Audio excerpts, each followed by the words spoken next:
Welcome to the Barker Podcast Collection.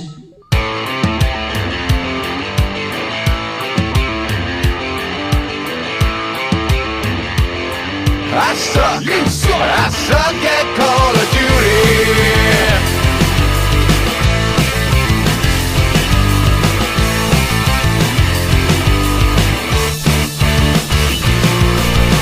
Welcome to the Not Playing Podcast. My name's Rob Howard, and today I'm joined by Marcus Hurley and Will. Just wanted to talk about a few bits of news that have come up over the past few weeks. Probably old news by now, but probably the biggest bit of news was Google's announcement of Stadia, which is the branding for their streaming game delivery system, which they did some trials of in the States last year. And there was talk that they were able to do streams of like the latest Assassin's Creed at 60 frames, 1080p. People in the States with good internet connections could attest that was the case. But yeah, they're saying that with a good enough connection, they'll be able to do 4K, 60 frames per second. Also, the controller connects directly to Wi-Fi, so it's connecting actually to their servers rather than any set-top box, which should speed things up slightly. And there's also some kind of deep integration with YouTube and the internet guides and things to help you when you're stuck or whatever. Cool. But yeah, this is quite interesting to me. I think it's kind of the way it's starting to go. They tried it obviously before that with OnLive and Gaikai. And Gaikai was bought, I think, by Sony, and Sony used that for their PlayStation Now service. But I think even they have conceded that the games are better downloaded, because I don't think for the majority of people the streaming wasn't really an option. So I'm excited about this. It's something I'm definitely up for giving a go when it arrives. If it means I'm literally just buying a controller and installing an app on my TV. Then that could be really cool. This is fascinating. Coming from someone who was PC Master Race not so long ago and had to have thousands of pounds of the latest kit to be able to enjoy the game at the max experience, and you're swinging towards the other side of, well, actually, I just need a controller and it's fine. I'll sit with the rest of the casuals. You're a different man, Rob. Yeah, well, I think it's just the amount of time I have for gaming and having other interests and stuff. I'm just not so much of a boy racer anymore when it comes to gaming hardware. I forgot you're into football now. Well, that is a thing that has distracted me slightly. And a thing none of us saw coming, I have to say. Yeah, well, you're going to be picking up FIFA soon, yeah. I know. Well, I wouldn't mind actually. I'll just make do with fantasy football for now, though. Yeah, I mean, if I had more time for gaming, I'd probably be less interested in this. But I mean, and I think the clincher will really come when there's like a new console generation, which is inevitable. At least one more, and I think it'll be like, do I need a PS5 or can I just use this app instead? Well, the question will be if PlayStation keep doing the exclusives. Your answer's going to be yes. As a fond gamer, as a casual gamer, you're probably going to go, I'll just have the controller and the subscription. Yeah, I don't need Sky. I'm fine with Netflix. Yeah. See, I'm not. I need to have access to everything, really. Yeah. Or I'm not happy. So there's your answer. Although I did just actually slight digression. I did actively cancel my Now TV because I've decided that I'm just not going to watch The Walking Dead anymore. It just came to it, and I just thought, I'm never going to get round to this. 3 words. Why am I doing this to myself? 3 words. Game of Thrones. Yeah, see, I'm watching that elsewhere, so I don't need to worry about that. Oh, you pirate. It's not my choice. Anyway. I can't speak for the source of the host of that particular show. But apologies. But anyway, gaming podcast. Yeah. Digression. Not playing. Yeah. So yeah, that's Stadia. That's what it is. I think really, there's no point kind of worrying about it too much until we can actually try it out for ourselves. Well, to be honest, it's, I've heard rumours that there's like Project xCloud going on as well. So Xbox are also looking into this. Sony got their service, which they will need to beef up. Yeah, so but they've all people's been latencies trialling are ways getting of better. doing this. Yeah, that's it. So there will be a streaming capability, but for my personal setup and my personal preferences, I can certainly see myself embracing the next generation early on. No problem with that.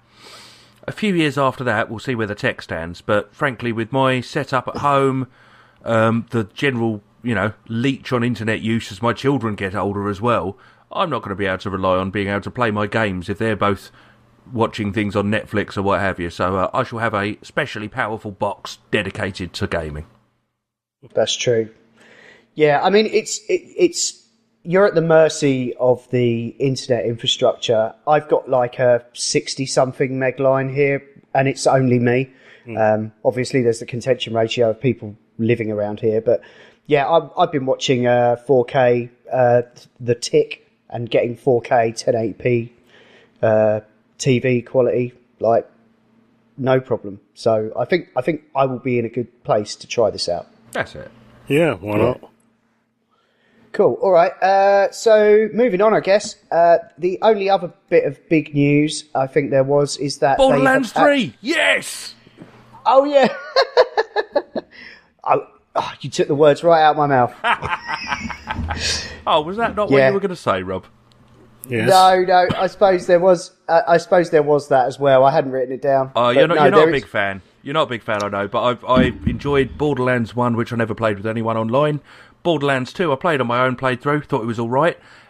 Bought the reboot on PlayStation 4, and just playing with randoms, dropping in, dropping out. I found it really friendly, non-toxic. Didn't have any wankers, basically. But people just coming in to help you do the missions. And I've never been into the Destiny stuff or any of these multiplayer online things, but I like a single player where people just appear to help you. And I'm really looking forward to it, as long as they keep to the formula and don't try and be Destiny. So what, were you playing the game and people would just come into yours? Yeah, if you set it, so basically you do a session, you go into the missions, so you're going and doing your mission. If it's in, so you can choose to look for a session to join, or you can have a session and make it open to the public, and up to 3 other players will come in as different characters, same characters, whatever. And basically the difficulty will automatically upscale. So you'll have more enemies appear, they're tougher, more loot appears, all of that stuff. And it gets really intense when a load of randoms just appear. The difficulty ramps up supremely, but you've then got the complementary skill sets coming in. So I loved playing Borderlands 2, just online with an open session. Or to just look for similarly levelled sessions and hop in and help them. Really good fun. Much better way of doing it. Yeah, well, because I only played it with like 3 other people. Yeah. So I played through and finished the first game and the pre-sequel. Yep. But I never played Borderlands 2. So Borderlands 2 is the best out of those 3. Oh, really? Okay. Oh, absolutely. Yeah. Pre-sequel was just not that good. Borderlands 2 was great. Yeah, well, the only reason I think we didn't play Borderlands 2 was because there had been multiple attempts to play it with slightly different groups before me. So none of them wanted to play. You treated it as a multiplayer game. I treated it as a single-player game. Partway through, turned on this option to have people join in my game and suddenly realised how much more fun that was. Oh, you got the odd wanker coming in as, you're level 27 trying to grind through this thing, and you get this level 178 person just goes pew, pew, pew. But you can kick them out. Yeah, but you can kick them out your session. So. Yeah. I mean, it was bad enough when there was a slight level discrepancy and people would literally... I was following the others around at times. Yeah.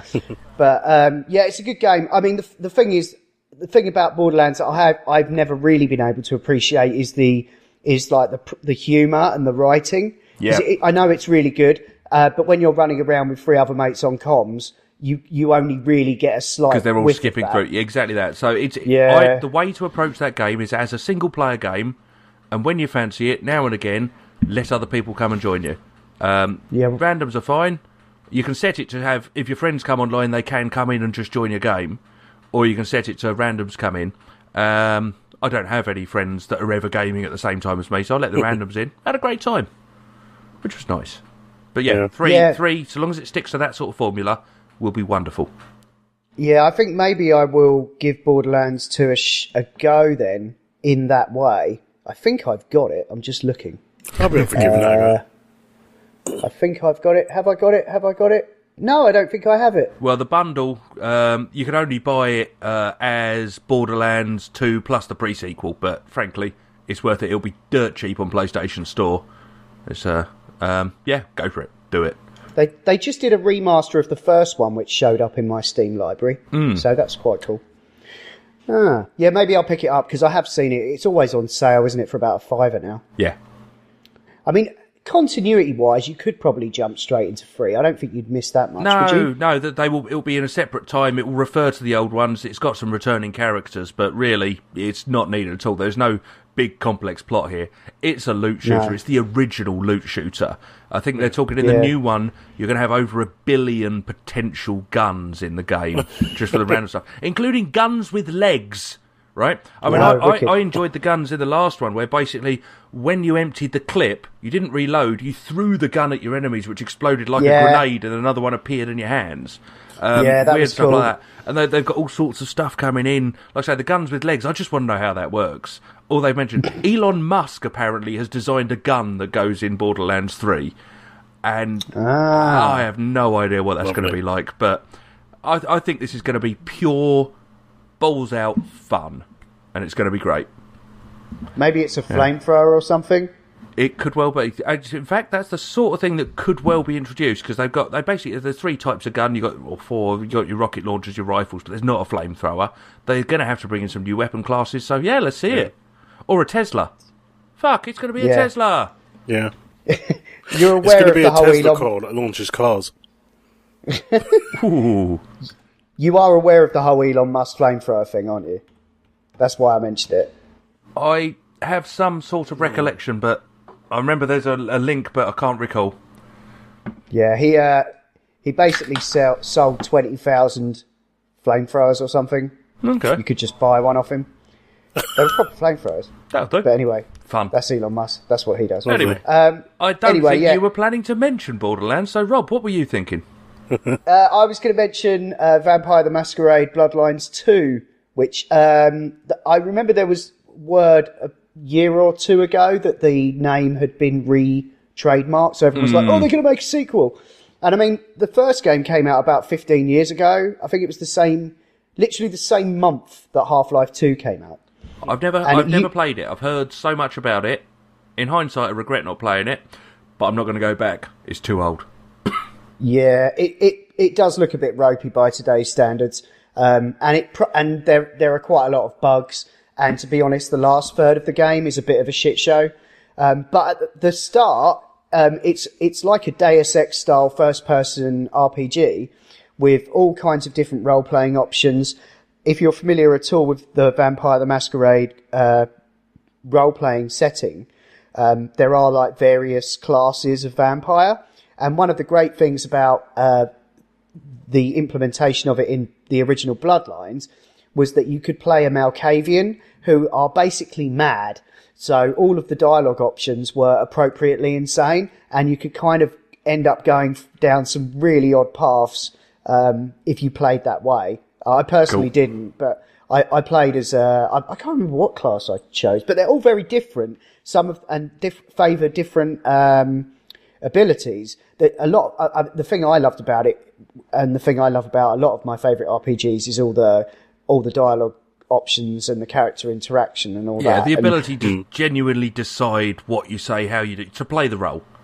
Yeah, that. And there was just loads of that in this. Yeah. At least in the first kind of half, 2/3 of the game. Yeah.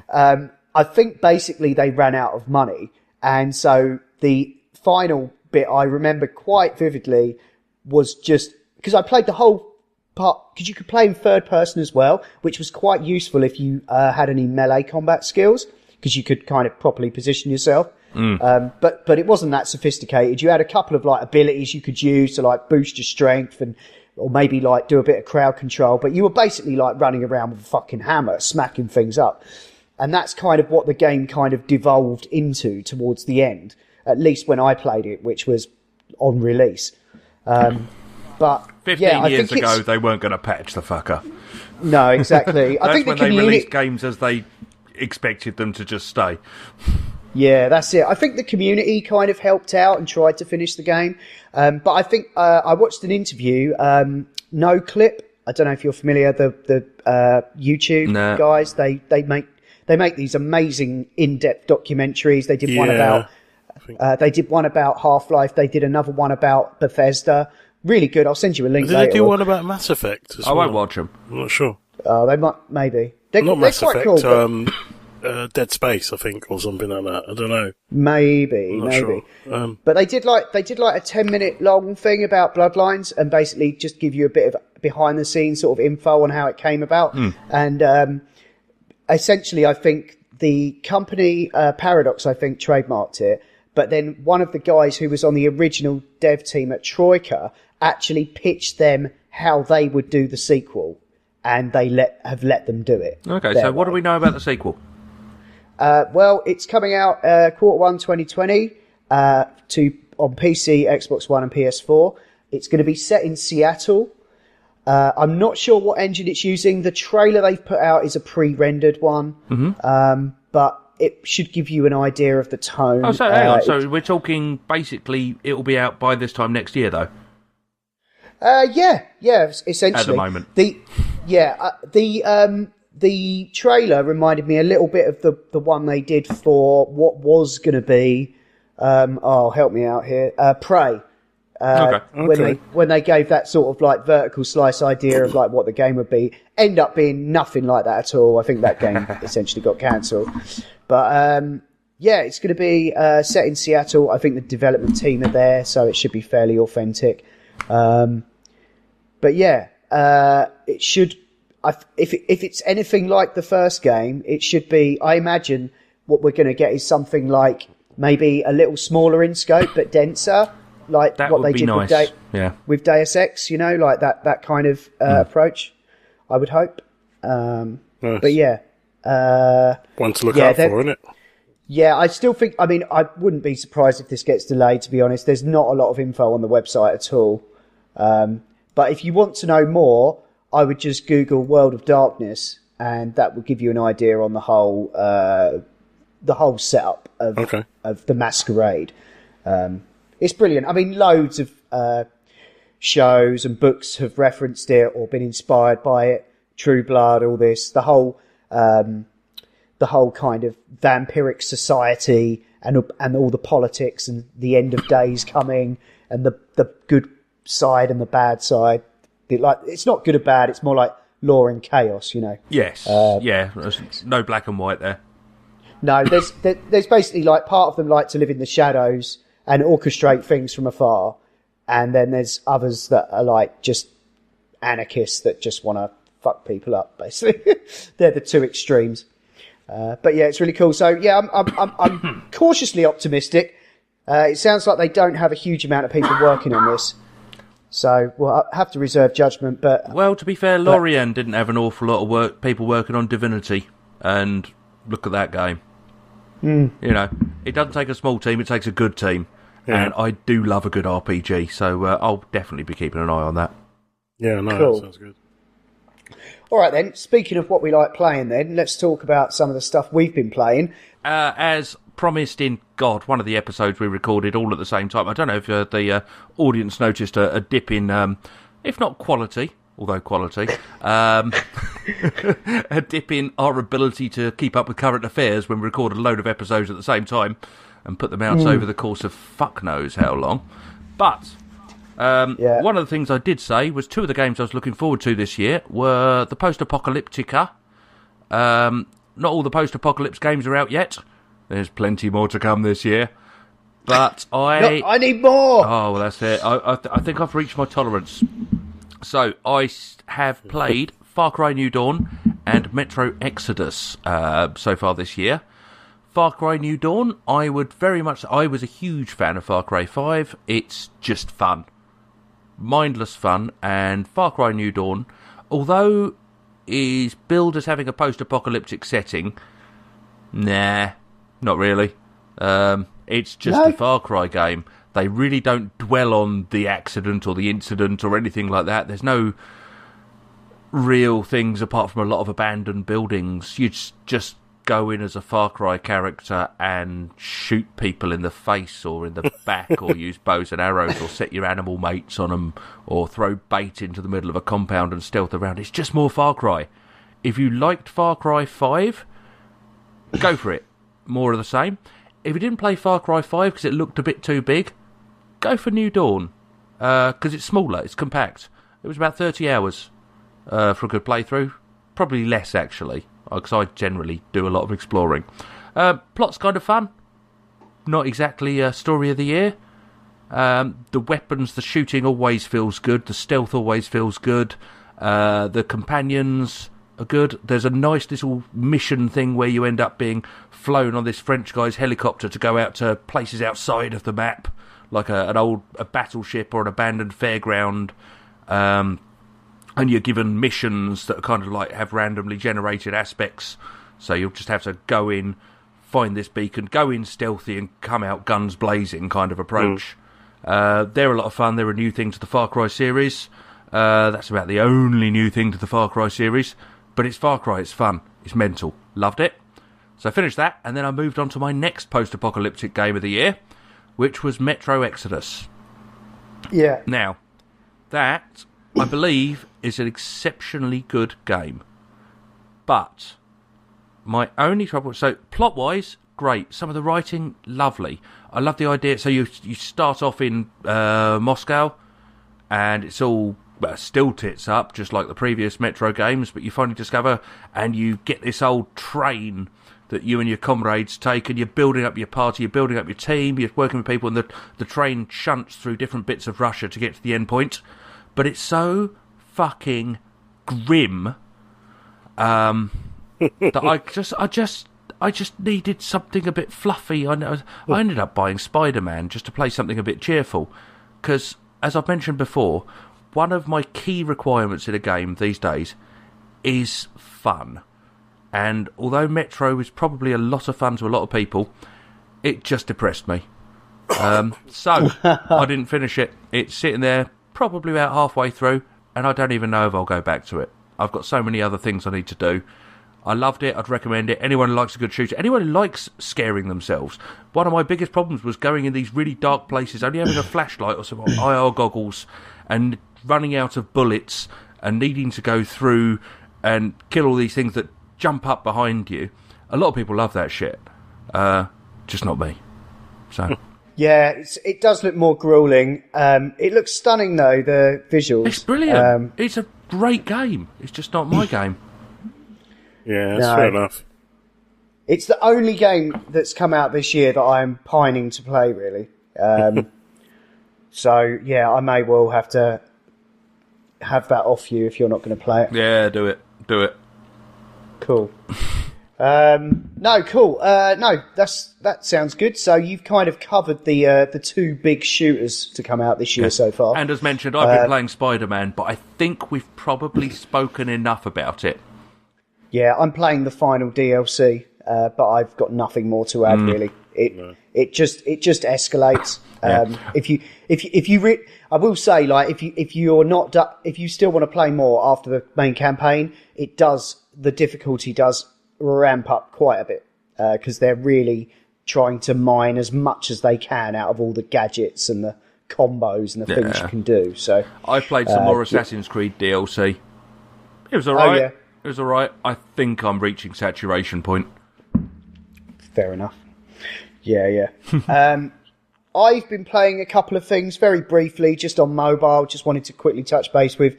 The Elder Scrolls Blades is now available in early access.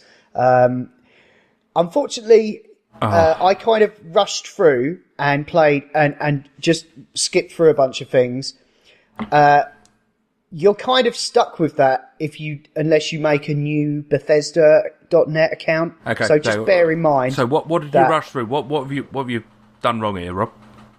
Oh, it was just like, it just said you get to the first guy and he's like, oh, sorry, your name was? And I just typed in poo and just and there's like a whole big for the rest of the game. Yeah, forever. Well, this is it. I've restarted it under a new account, so because I wasn't going to deal with that. I'm sure they will patch in at some point the ability to change, but Yes. Yeah, it's very early days from the look of it.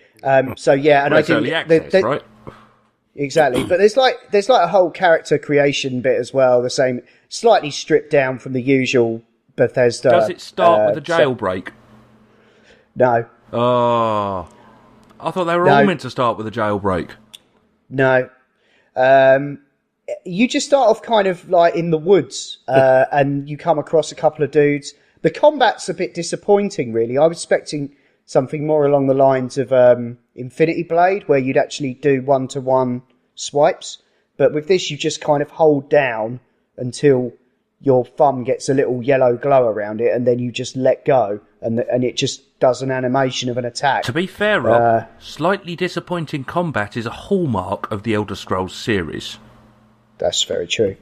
Yeah, I think they didn't want it to interfere with like being able to pick things up and like by tapping them in the environment, and maybe like blocking and stuff as well. But I don't know, they managed it in Infinity Blade fairly well, and this has similar controls. Yeah, I played what was the last one to come out? The kind of weird multiplayer online one. Elder Scrolls. Oh, the MMO. Yeah. Yeah, that's not the name of it. God. I had it on the Xbox. That's not an Elder Scrolls game. That's an Elder Scrolls branded MMO. I gave it to Suze to eBay. Yeah, I couldn't bring myself to do it. Reading the reviews, apparently some of the new expansion packs are fantastic, but Nah. Elder Scrolls is an epic single player experience. So how does the mobile ramp up against that, or is this another version of the Elder Scrolls Online?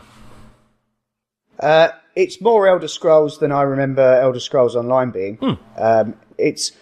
It feels more like an Elder Scrolls game. I've only really got to the first dungeon. Basically, you get to a town hub area, and then you basically take on quests.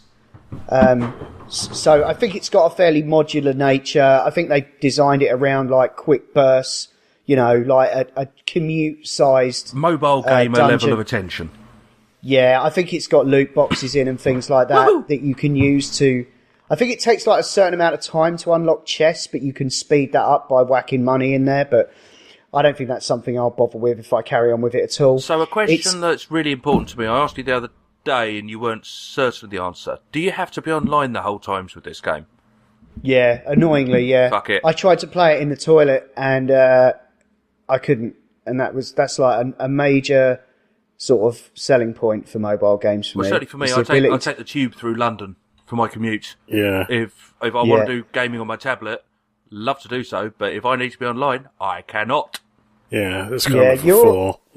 I mean, you might be okay, like, if you kick the game off while you're online, I think you'll be okay until you might be able to finish the mission, but I haven't really tested it out. I'll give it a go, because I have a little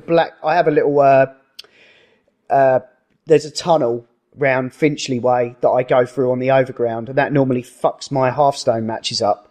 So I'll give it a go. Normally I'm like, when I get to a certain station, I'm like, oh no, not playing another game until I get past that tunnel. Yeah. Well, I'm changing my commute, so I'm going to be playing some more Switch games soon. So one advantage to the podcast listeners of me taking on a new job is that I'm going to have a lot more time on my Nintendo Switch, and we'll cover some of the games I'm hoping to play later. Yeah, cool. All right. Well, I'll just mention it very quickly. It's not going to be a lot of interest here, but I just mentioned Hearthstone.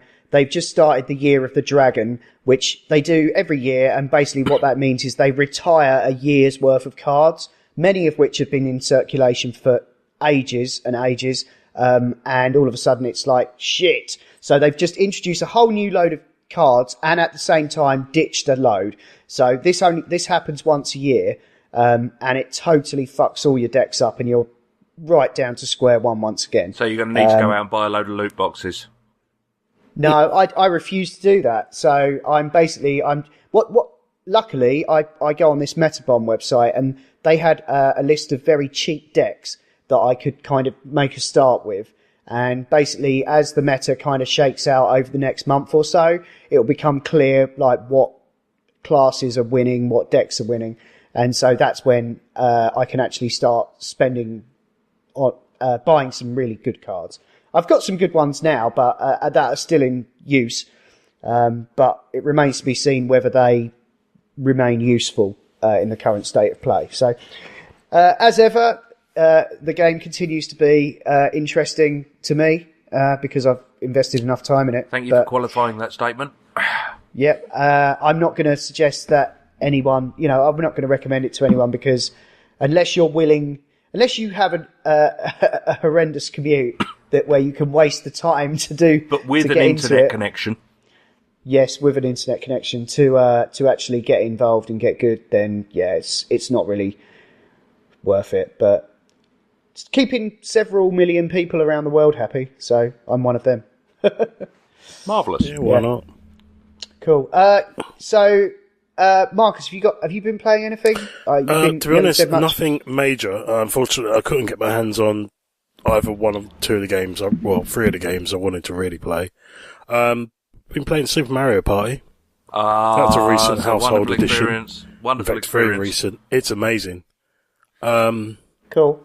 It is the source of much joy and pain and anger and laughter in this household already. It literally feels like a board game night in which there are games in which you feel as though the entire game is working against you. And there's other ones where you're just like king of the world and you're just owning. It's a dice rolling game. It's a mixture of loads of things. We gave the we first time we played it, we went through the whole board game section. Yeah, and that was quite fun. And the second time we gave the rapid section a go. The rapids, which is was fun, tough. Yeah. So we're still going to try out the other ones, but the rapids, yeah, we're loving it. The whitewater rafting one is where you have to work together the whole time, and that's often harder for couples. It's tough, especially when you've got the computer characters as well, which fill in the two extra spaces. And are useless, and yes. are often fucking useless. It's like, Yoshi, you mug. Next round, Yoshi decides to be a boss and literally just beats us both. And we're like, he must have heard us. But I do recommend it. If you do have a Switch, I recommend it highly. Cool. One other thing, if I may, a very quick one. So when we did the E3 podcast last year, there was a thing that baffled me that I mentioned that I really enjoyed, which was the dancing panda start to the Ubisoft conference. Yeah. Now, I finally understood the reference about a month ago when I bought for my kids Just Dance, and I realised that the dancing panda is a feature in that. There will always be a dance video in each year's Just Dance game, which, because you follow the movements of a character up on the screen, you mimic it with the remote in your hand, whatever format you're on. But the dancing panda was there. What I will say is my young children have so much fun with such an accessible game, and their friends can come over and they can play. If you've got young kids and you need an excuse to justify to your husband or wife a Nintendo Switch, for example, then just put Just Dance on the list, because I think my wife almost approves of the console now. Oh, wow. Cool. Oh, yeah. Yeah. Justification. Hell yeah. It's a bit of a spend, but, just tell her how much the game costs, not the console. Yeah. I've just seen I went into the Nintendo store and saw all of the Final Fantasy remakes that are going to be coming out on it. Yes. Oh boy. But all with the Nintendo tax attached, because there is Yes. definitely a Nintendo tax. Oh yeah, painfully yes. Although I did really well with Super Mario Party. Okay. Don't know if I should mention. Yeah, but I was going to buy it online through CD keys because that was the cheapest I'd found. Popped into CEX. Yep. Got it for, admittedly, 40 quid is still quite steep, but it's a tenner off the digital version, and I have a physical copy. Yes. No, that is good. That's not bad. I bought it. There's a Joy-Con bundle, so if you need another set of Joy-Con, you can pick it up. It's somewhere between 80 and 90 pounds. So the Joy-Con are 60 or 70 quid. Yeah. So I picked it up for, I think, find that anywhere. 89.99. But I've also got the really cool fluorescent pink and green Joy-Con. The Splatoon ones, I think. Yeah. So nice. Cool. Anyway. I've got to say, it's a great little console. I'm really enjoying it. Yeah, it's lovely. Rob cares about this almost as much as we care about Hearthstone. So right now, I'm just... Join us, Rob. Okay. Bring it on then, Mr. Howard. All right then. So yeah, we referred to it earlier. We were at Rezzed, EGX Rezzed last week. and we played some stuff. Does anyone want to mention anything from that to start, or Where shall do I we kick start? it off? Go for it, Rob. Okay, so the game that I wanted to play most of all was a game by Devolver Digital called Ape Out, which was pretty cool. I think you had a listen to it while I was playing it, didn't you? I did, yes. And so in this, it's a top-down looking game, and you're playing an ape that's trying to escape some sort of facility. I think it's procedural levels, and basically it has this crazy jazz soundtrack that kind of syncopates in time with what you're doing. You're basically running around. There's guys with guns that are trying to take you down, but you can pick them up and throw them at each other, or just smash them against the wall. And it's just a lot of fun. It's quite simplistic graphically. A lot of people have been really lauding this. I wouldn't kind of go that crazy, but Devolver Digital are a company that has ideas coming out of its arse, and had a lot of fun just hanging around there and checking out all the different things they had Rob, there. just to validate that statement, I think Electronic Arts have a lot of ideas coming out their arses, right? Okay, yeah, all right, sorry. In fact, that's what EA stands I didn't for. mean that. Electronic I didn't Arts. mean that to sound in the slightest bit disparaging. I just meant that they had a lot of cool things going on. But Ape Out, My Ape Out is 84% on Metacritic, which is pretty strong for a silly little game, which it is. It's a silly little game in a great way, right? Yeah. I'm going to buy it. I think that might be starting my horrible can't get online commute. Have my Nintendo Switch with me. I think that's how I'm going to break my tube virginity back in. Is that on Switch? Yeah. Yeah. Virtually cool. every single Devolver game is PC and Switch. I think it's incredible. It was so you maybe didn't notice. We went in the Devolver booth at EGX Rezzed. Pretty much every single game Devolver are putting out is on PC and Switch, and I think that I think I was fucking amazing. using the Switch controller, wasn't I? Fucking hell. The Pro controller, yeah. Which is a nice bit of kit. Yeah. But I can't. Yeah. I just can't bring myself to drop 50 quid on it when I've already done so much money on Switch controllers. Yeah. It's just that they just put their buttons the wrong way round, which is irritating. I don't know. It's quite a nice little kind of controller. I mean, I'd like a console level option to swap the buttons around rather than have to do it at a game level. That should just be in every game ever anyway, being able to rebind controls. It often is. They're getting better. So that's Ape Out and Devolver. Anyone else want to mention anything from Rezzed? Well, we played a game together, didn't we, Rob? Which one was that? That was called Escape Together by Total Mayhem Games. And it was a puzzle game, but it's a two-player puzzle game. Can only be a two-player puzzle game. You've got to play this with someone. Now, what I don't know, and maybe you can look up while I'm nattering away, Rob, is whether it's available as a split-screen experience on any consoles, or whether I think it was pure PC, with a view to them maybe going to consoles down the line. I think it would make I don't know if it would make a good split screen, actually. So the whole idea here is you've got two people playing on PC, I think was the concept, the more I think about it, and you each have a button bound that's the walkie-talkie button. So it's push to talk, just like if you're using a walkie-talkie. If you're both holding it down at the same time, neither of you hear the other.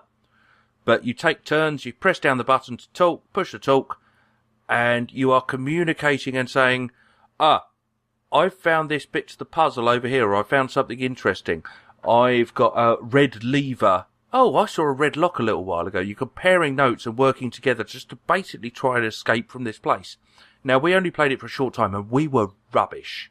Genuinely rubbish. And as we left, the guy just said to us, did you look up on the roof? Because we were looking for, like, the green lock or something to unlock with the green lever you'd got, or whatever, and we kind of went, we're running out of time. But there's no countdown timer on the game as it's released.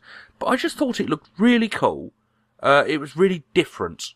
And I think for anyone who's got someone they regularly play PC games with, that likes doing the co-op thing, that it should be well worth a look. I thought that's just an interesting and different idea.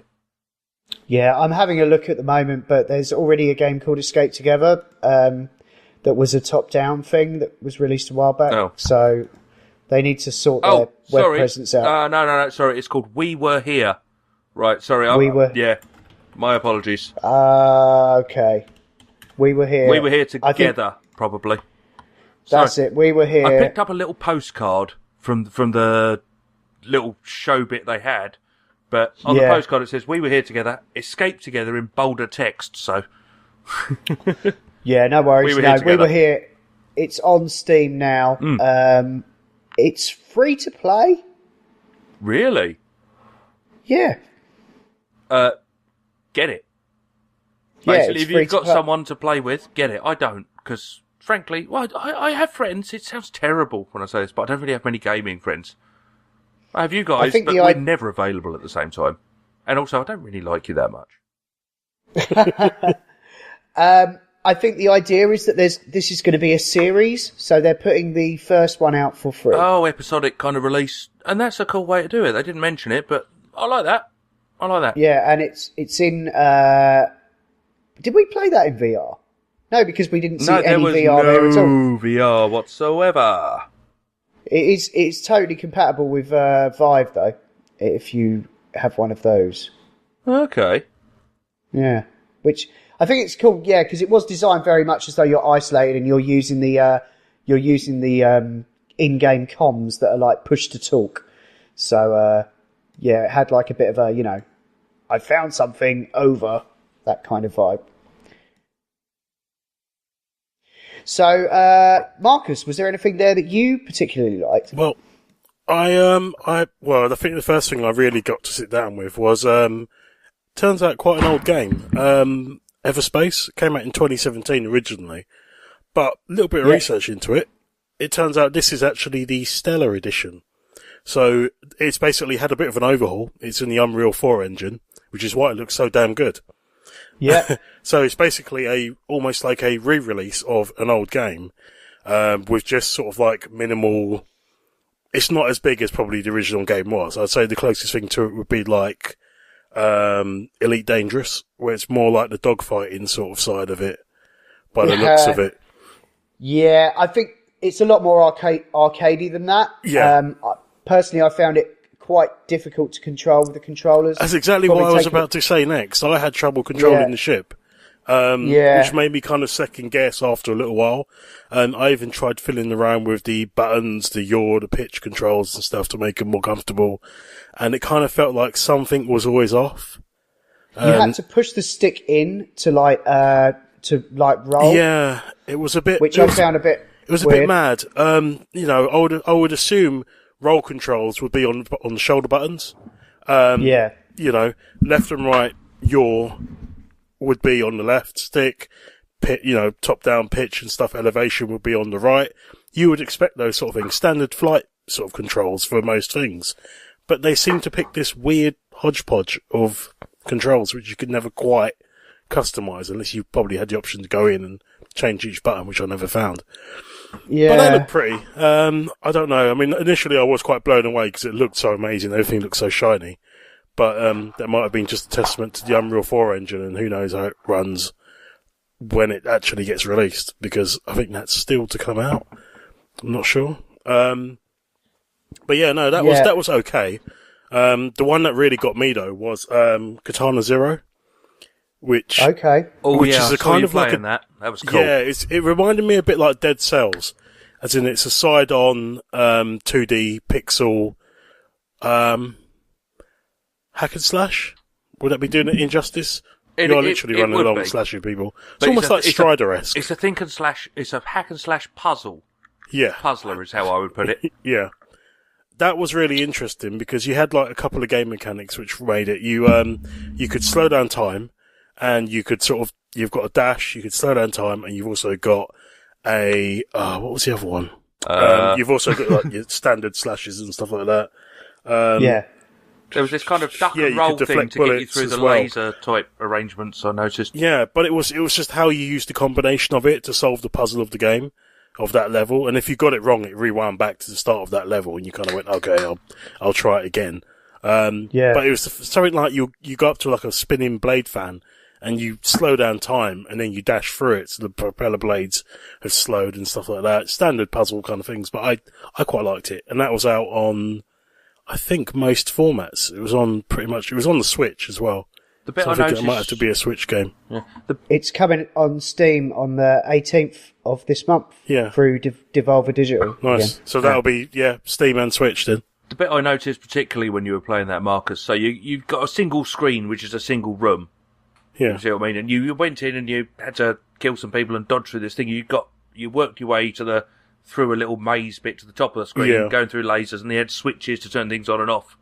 And then it went, mind the lasers or something, and it sent enemies in, and you had to manage how you did the switches to kill off the enemies, otherwise they were going to overpower you too much. And it's little puzzly bits. But, and there seemed to be multiple ways to kind of do it as well, and that was a preferred method, but I think you could do it elsewhere as well. Because at one point I just got killed by a stray laser after sort of dispatching everyone, and I was like, oh shoot. It's giving you hints on an approach, yeah. It reminds me of the old Mega Man games, in which it's more like you learn the way to do the level, and then you just go through it, you develop a mind and muscle memory to it, and you can kind of like, okay, this is how I've done this one, and you move on to the next bit, and it's quite fun. I'm loving how the Switch has got so many games like that. That's it. Because there was one last year that I played, that was similar, sort of in style, but... Yeah, it's becoming as well served as the PC almost. It's become where the Vita used to be the indie handheld console. You know, the Vita's dead, but the Switch is the one to take over the mantle there. Vita used to get a load of these games, and Sony killed it. I'm sure they had their financial reasons, but Nintendo, I love them. On the subjects of Switch and Devolver, I had a crack at a game that we all got a little bit excited about after E3, which was My Friend Pedro. You played that? I did play My Friend Pedro. Now, Pedro is a talking banana, right? Yeah. And the character you are playing is this agile, balletic, psychopathic gunman with the ability to slow time and do all sorts of... I only had a very, very brief go. But you got to just do these little rolls around and like balletic pirouettes with your guns firing, and you're aiming at stuff and shooting people in the face. And I cannot describe it well enough for the purpose of audio listeners, but it is out, I think, in May, and I'm utterly picking this up. It's a bonkers game. Basically, the best way to describe it is a side-scrolling bullet time out the Matrix game. You know, the whole... Max Payne, kind of. Max Payne, but mostly in slow-mo. It's in slow-mo most of the time, and then you slow it down further. It's like a physics platformer. There's elements of that, definitely. But there's also elements of shit. It's literally bananas, right? Yeah. Lunacy. It's utter... and I have no idea... I saw some of the... I was watching another guy playing it before I did, and when he died, he got teleported to this world where Pedro the Banana talked to him more about the themes and the techniques he should be using, and it's just like the other Devolver games. It's ridiculous and fun. So the Devolver Switch partnership to me is really exciting. Yeah. So My Friend Pedro I will be buying, and maybe not next podcast, but the one after, I'll give you my hopefully detailed review on that.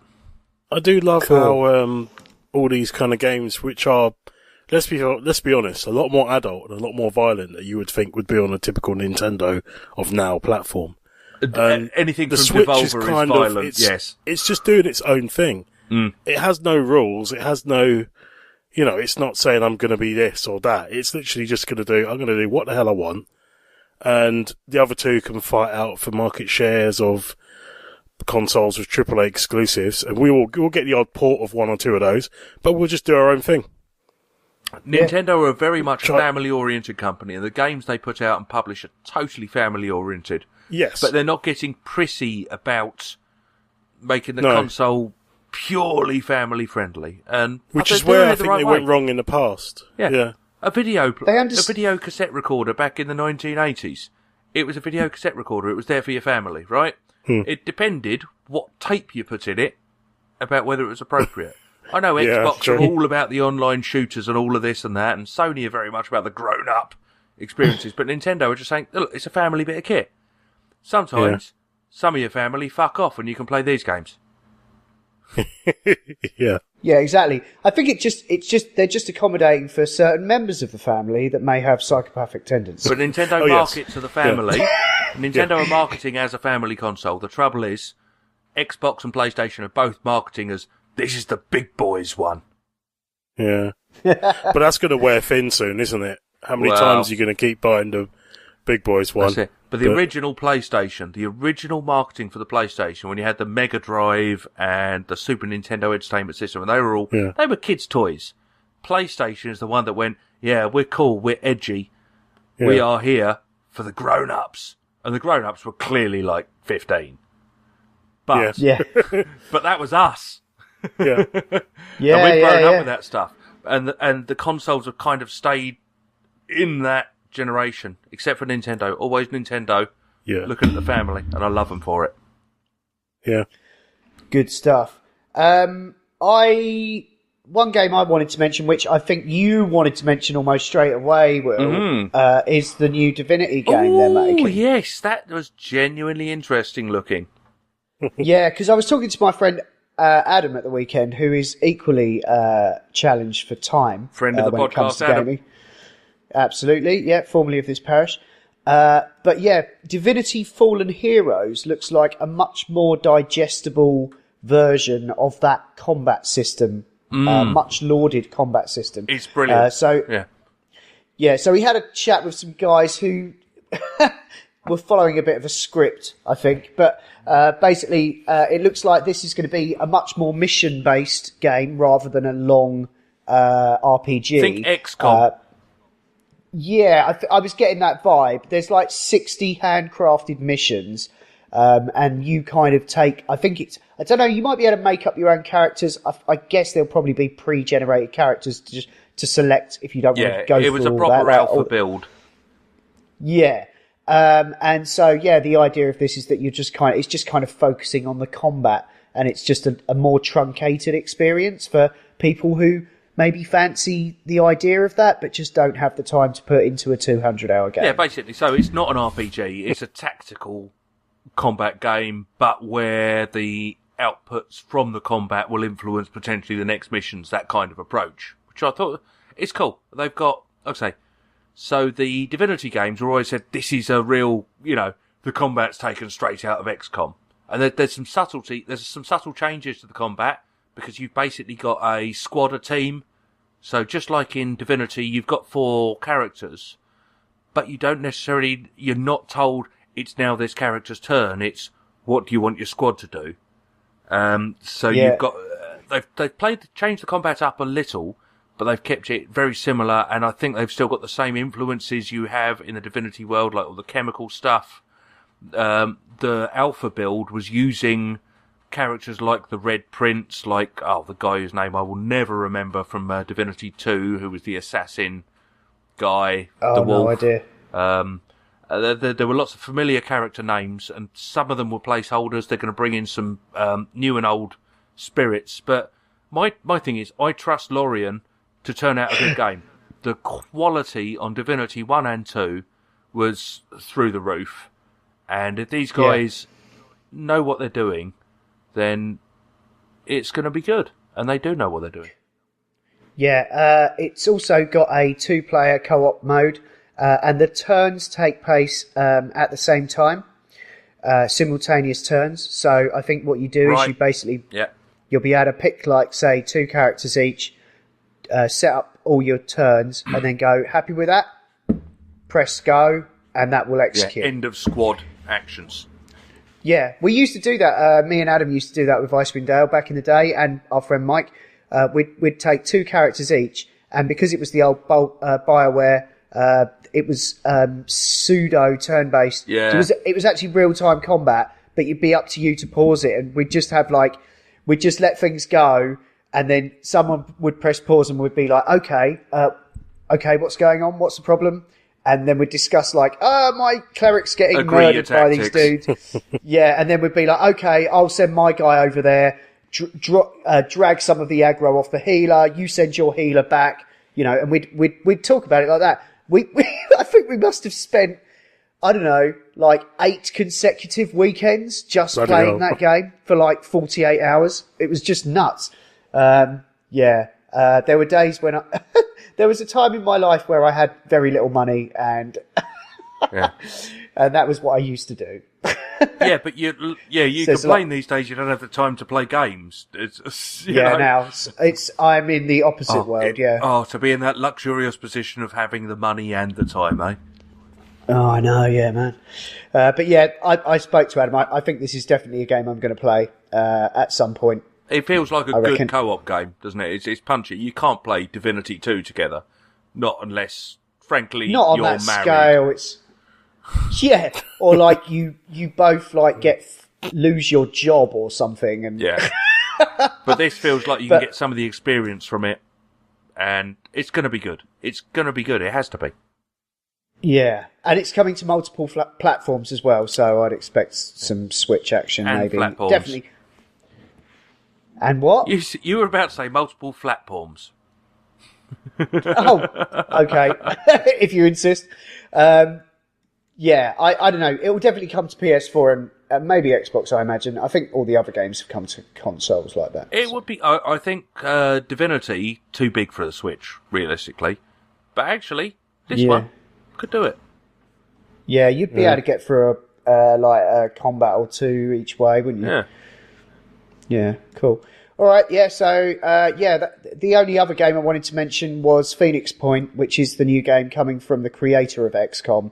And I think the distinction is that I think it's just lots more, the squads are bigger, there's big boss enemies, and there's like this kind of DNA mutation thing going on, which I guess will probably become an option, character upgrade option. I think will probably have something to do with that. It looks like a slightly more hardcore take on that, but very much inspired by the later versions of XCOM in that, you've got the over-the-shoulder perspective when you're lining up shots and stuff, or picking out targets, rather. Want to mention one more game. I never played it, but I saw it in passing. Bus Simulator. From the people that brought us Goat Simulator, I believe. If it's by the same people from Goat Simulator, and I expect to find a hell bus when you found a development company and somehow dragged them to hell, probably on the bus, and some mental physics, maybe. Or maybe it's just a straightforward, boring bus simulator. Anyway, that was Bus Simulator. That's cool. That was Bus Simulator. Two from me, if that's okay. Go on. Okay, so the first one was Nanotale, Typing Chronicles. Now, this was... I had a very quick go on this, and I loved the idea. Now, this is PC only, because it can be PC only. You need a keyboard. So you direct your character around, little top-down, Zelda-esque feel to the graphics, sort of. But you click on where you need to go, and you'll find a plant, and it'll give you the descriptions and stuff, but you go in a little bit, and if you see an enemy, here's a good example. You see an enemy, and you've discovered some things about this enemy, and it will tell you the word. It'll bring up a kind of a description of the enemy with words in capitals, and you need to type them on your keyboard rapidly. Wow. To basically, the combat is typing. The puzzle solving is just typing the words quickly. So as an educational game, this is where this really interests me, to teach people to touch type, to type better, to do that sort of thing whilst playing the game. Yeah. They're literally having to type fast to continue in the game. So you'll get this beast come towards you, and you will say hate, H-A-T-E. You'll say spite, S-P-I-T-E. You will say nervous, N-E of whatever. But you've got to type these things in quickly, and that will defeat it. Yeah. And you go through it, and I'm sure there's a lot more to it as well. But that seemed genuinely interesting and different, so I liked that. And the other one, that got my attention as well. It was when you first go through the door in the area, wasn't it? Yeah. Yeah, that was quite interesting. But you that's coming out. Oh, Gone. That's coming out Q3 2019, according to Steam. Okay, so there's probably still some work to do. I mean, the game looked good and polished from the little bits I played. Yeah, genuinely interesting, and as a fun thing, but also potentially a learn to type kind of approach. I thought that sounded fun. And the other one was a Terrorbane, advertised as Terrorbane. Yes, 100% bug free. Now this starts like a top down. Yeah, you saw this, didn't you, Rob? So this starts down as it starts off like a kind of Zelda-esque game, but the idea is that this is a game that is full of bugs, and it's just like nothing else I've ever seen. The whole idea of the game is that it's buggy as hell, but the bugs it's are like part early of the access. game. Yeah. It's like early access, the video That's game. it. You'll go through and there's a deliberate bit scripted in there that your save game has got corrupted and you've suddenly been catapulted into the post-apocalyptic future because there aren't enough post-apocalyptic games out there. And you've got to cross a drawbridge and the only way you can do is glitch across using like the fact that some of the sheep have turned into dinosaurs and all sorts of weird stupidness. But I like it. It sounds brilliant. I think it's only like a few hours campaign, and it's a little indie, and it just looks really good fun. And that's I can't remember. I like the spirit of games like that. It reminds me of was it the Henry Parable? It's where it's the story Stanley, and you're this Stanley. guy. The Stanley Parable, yes, yeah. Where you're the guy and then it all starts going crazy and everything, and the narrator and everything else. I like that kind of spirit in games like that. It doesn't necessarily need to be about the graphics, as long as it achieves the feel that you're part of what's going on. Exactly that. And you get pulled into it. So, Rob, I can tell from your posture that you're looking up this game. I think it was PC only, if I recall, from I think Rob's bugged. The devs. I think he's... Oh, okay. No, I'm trying to find... He's not bugged, he's just... There's a couple of... there's a couple of other games that are kind of similar to this. The first one I can think of is the Magic Circle, which was done by some of the BioShock people. And that kind of basically took the idea of like game construction and glitches and like, sort of how the sausage is made and span that out into a game. And the other one I played like that is Pony Island, which is also like, they go totally out there. This one seems like, I definitely, put it in with that same kind of genre of, I guess it's just like game deconstruction sort of genre. I don't know. It sounds fun. But yeah, cool. All right, so yeah, that's quite between us, quite a lot of good games, I think. Hopefully, being shown at Rezzed this year. Lots of good potential, at least. Yeah, for sure. And so because we're sort of really quite important video game people, we actually went along to the video game BAFTAs. That was a good laughing sound effect in the background, wasn't it? Yeah, I don't know. I think that's my phone or something going on. So we went along, suited and booted, and went and hobnobbed amongst video game royalty. We saw the awards being handed out. So as far as like overall like the nominations, there was a very large showing for God of War. Did all right. And also in a much more heroic way, a lot of nominations for Lucas Pope's Return of the Obra Dinn. And I think both games kind of came out of it quite well. I think but God of War was a team of hundreds, if not thousands, and nearly as many nominations and not many less awards went to a game of one, which does really tell you something about this guy. Yeah, I mean, the level of achievement, I think, between his two wins and God of War's like 4 or 5 is astronomical, really, when you think about it. Like, just to get those 2 awards personally. Well, if you look at the awards per capita, right? Yeah. Awards per person amongst those 2 games, Lucas is definitely winning. Fucking swept it. Yeah, definitely. So I think God of War won Best Game, which was introduced by Charlie Brooker. It also won it got best music, which I thought was fair enough, and best sound. And I think it got narrative as well. And I'm doing this all off the top of my head. Best voiceover. Oh, yeah, that's right. Yeah, best voiceover for Jeremy Davis, I want to say. I didn't pay much attention to that. But Jeremy Davis got Performer Award. Oh, man, I can't believe I remember that. And he's quite well known for... He's been in a bunch of American... He was in Justified, wasn't he, I think? Yeah, Justified's the big one people would know him from. Or the voice of Baldur in God of War, for the people listening to this, quite frankly. Yeah. So, yeah, I thought it was pretty good. It was interesting that Red Dead didn't win. Red Dead was nominated for a number, but don't think it got anything. Although in the voice acting one, didn't. The guy who played Arthur Morgan was nominated, and actually I thought he was superb. But voice acting, if I recall correctly, it was Arthur Morgan, one other person, Cassandra out of Assassin's Creed Odyssey, and then 4 people from God of War. Yeah. That was really weird, wasn't it? Yeah, it gives you an idea, though, of like what console the judges have got. Yeah. So... Do you know what I found surprising about that? Was how the Forza Horizon 4 development team got Best British Game.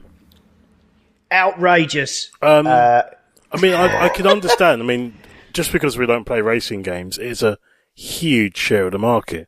But that just surprised me a bit. I wasn't expecting that to even be a thing, because I've kind of ignored racing games now. I mean, I had the third one, and it is a beautiful game. It's insane. There's a part where you're literally driving downhill through a forest, chasing a helicopter with a car swinging underneath it. Yeah, like I say, look, my trouble is, I mean, in Best British Game was also Red Dead Redemption 2, and yes, although this is what surprised me. It's a bit... I think most of the development was not in Britain. But I couldn't say... Maybe it was a technicality. Who knows? I mean, I think the design of the game is not British, but the team working on it. I think all the donkey work was British. I think that's what qualified it. I must admit, it's how do you define? I suppose is it where the software developer is registered? You know, who knows? How do you categorise it? It was an odd one to me. I think Rockstar have a number of studios, but I think Rockstar North was predominantly responsible for Red Dead. I think that's where most of the resources it's where the made. design will have come from, if not most of the work. Yeah, fair enough. Well, I think the design was probably higher up in New York, like the houses. But I think they were literally all of the management downwards from there. I think that was all in Scotland. I'll be honest. I suspect, bearing in mind this is the BAFTAs, the British Academy for arsehole, whatever it stands for. I suspect they just went, what games can we claim as ours as British? What was the biggest ones we can probably shoehorn into this? You're thinking kind of like how some American artists have been winning the Brits.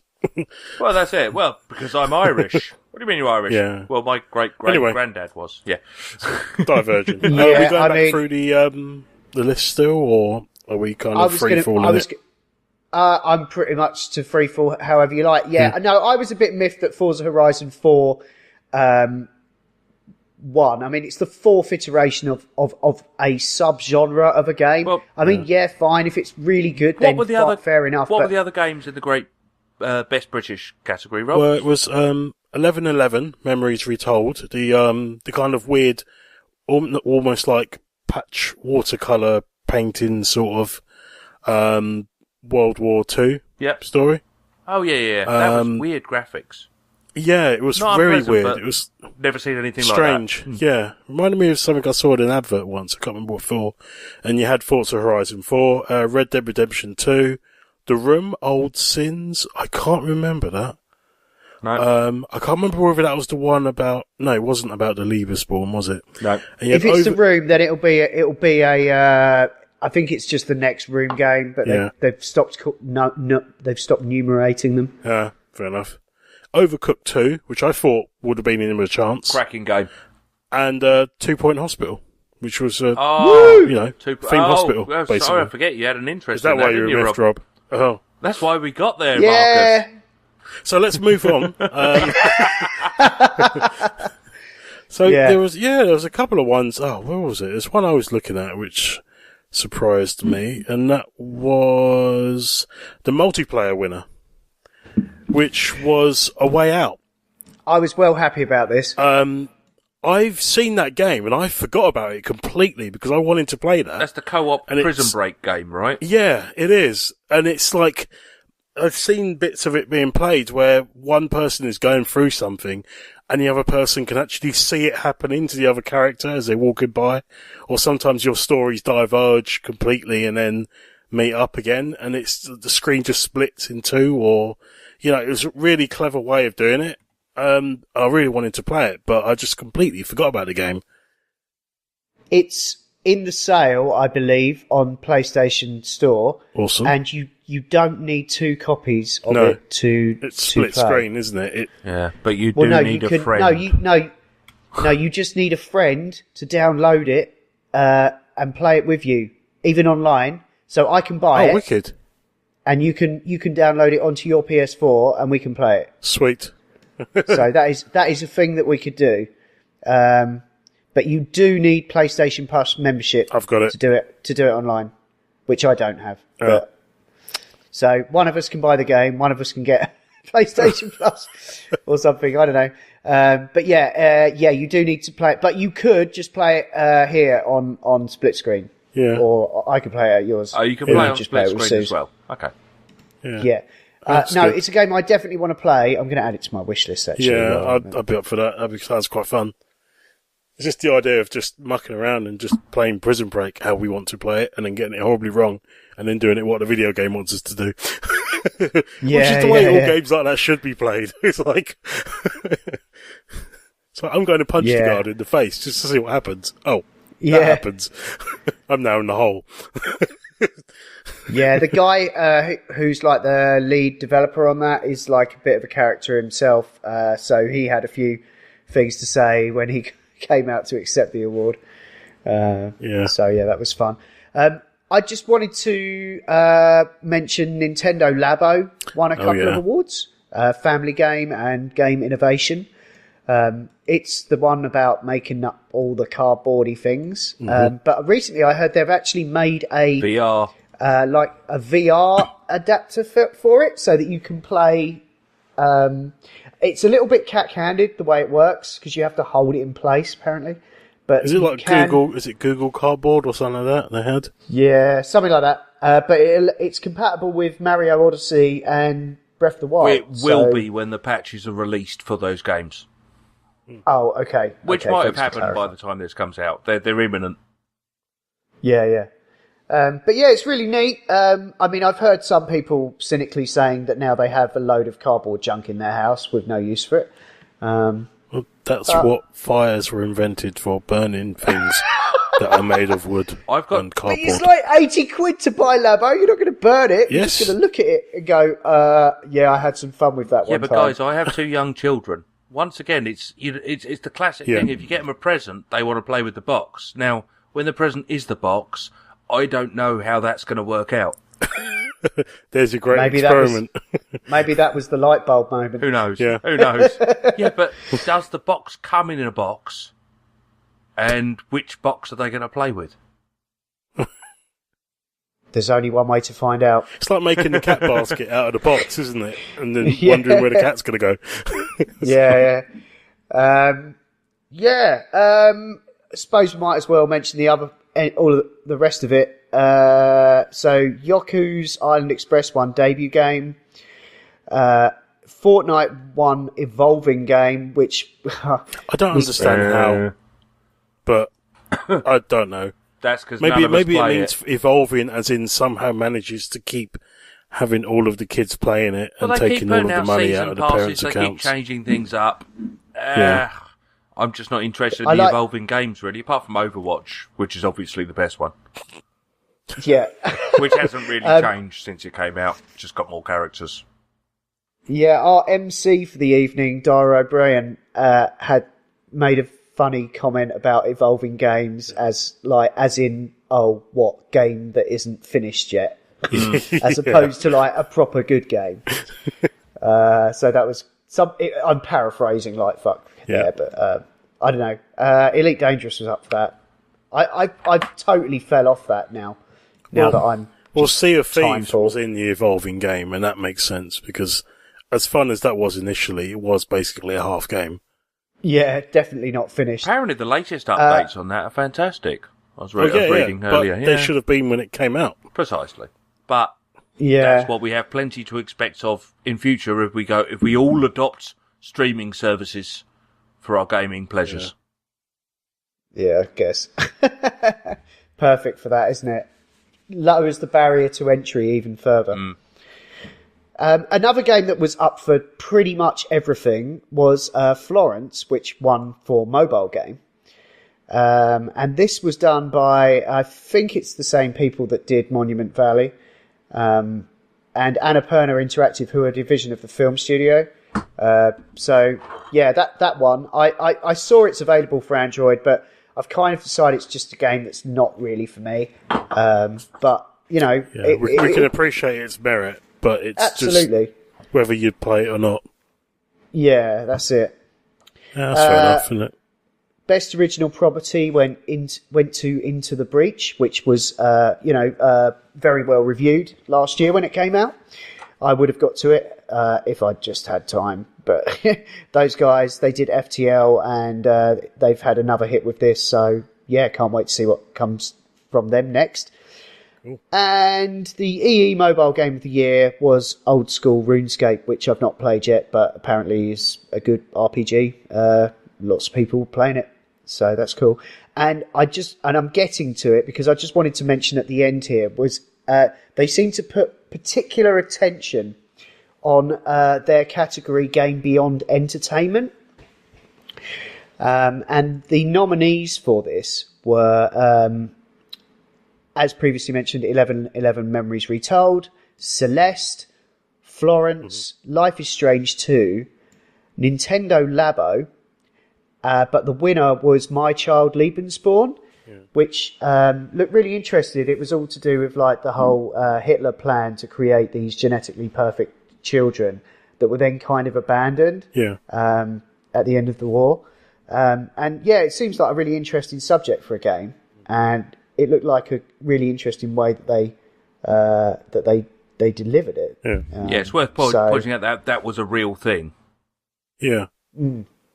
Well, that's the thing. I think often people forget that video games are a medium. I mean, I know there's the whole business model behind it, as in creating something people like and then recouping the money behind it. But it is a medium to tell a story or to garner awareness or to actually get a story, a true story out there as well. Yeah. And often it's not really used in that way. So it was interesting to see a few games that were shining a light on certain things. That's it. Yeah. And not just for their own benefit, just to try and get this out there. And that really kind of got to me a bit. That's it. And I think that's why there was so much focus on the Game Beyond Games category. Because it wasn't just saying, this is gaming awards for gamers. This is looking at games that are either raising awareness of things through games or giving people new avenues into games. So the Labo, which I believe is the correct way to say it, is allowing a whole construction, create your own thing through it, an entirely different world. You've got the games raising awareness of mental health, of the way people have been treated. You've got all of this cool stuff. So I think that's why they put the focus on it. And I think it's a cool thing. Although it did seem to be quite a percentage of the overall ceremony. So, yeah. Yeah, no, it's cool. And I sort of feel like, in a way, I felt it went against celebrating video games for the sake of video games, because like that whole award ceremony is there to celebrate video games. But at the same time, I guess they wanted to make a big point of how much more video games can be. What they have to offer. I guess, well, I think Dara said it was the 9th one that he'd held, so it's obviously been going for a while, and after a while, you maybe you do start to get a bit reflective and say, can we not do more? Since each year you see it's a big platform, people are watching it, streaming online. I guess this was the year they became a bit more reflective and thought, well, we can use this to actually see what's about and maybe try to just get this out there. Well, to be fair, I never watched one before. I don't know if that category was already in there, but I like the idea that they're celebrating things that are introducing new people into it for different reasons or using it to raise awareness of things. Yeah. Yeah, I to be fair, yeah, I can't say for sure if this was a new category this year. I haven't really paid too much attention in previous years because it's only because I we had wasn't tickets, there. right? Yeah. And also, well, yeah, I mean, you kind of, I mean, I it's always nice to see a list of winners, but when you're there, you kind of get a little bit more appreciation for what they won for, I think. I don't know. Sorry. Yeah, no, I was going to say, also, we do actually have the Video Game Awards as well, so that's another thing. It's like the Golden Joystick kind of thing, yeah. Yeah, well, that's the American one, isn't it? Well, I think it was hosted over here a little bit as well, but it's not really well known. But anyway. That's Jeff Keighley's joint. He's an American. So, yeah. Cool. All right. Any other thoughts about the BAFTAs or anything else before we call it a night? It was cool. No. Let's call it a night then. Lovely. Thanks for listening to the Not Playing Podcast, part of the Not Listening Podcast Network, where you can also find the Not Watching Podcast, where we talk about movies and TV, and the Not Listening Podcast, where you can hear Adam and Co. talk about all kinds of nonsensical nonsense. You can email us at notplayingpodcast@gmail.com, or you can tweet at or follow us on Twitter at notplayingpod. You can find the show notes for all our shows at notlistening.co.uk, and if you like what you've heard here, please do leave us a review. Anyway, that's all for now. Until next time, bye! With no booty, my friend, I'm inclined to agree, 'cause I suck. You suck. I suck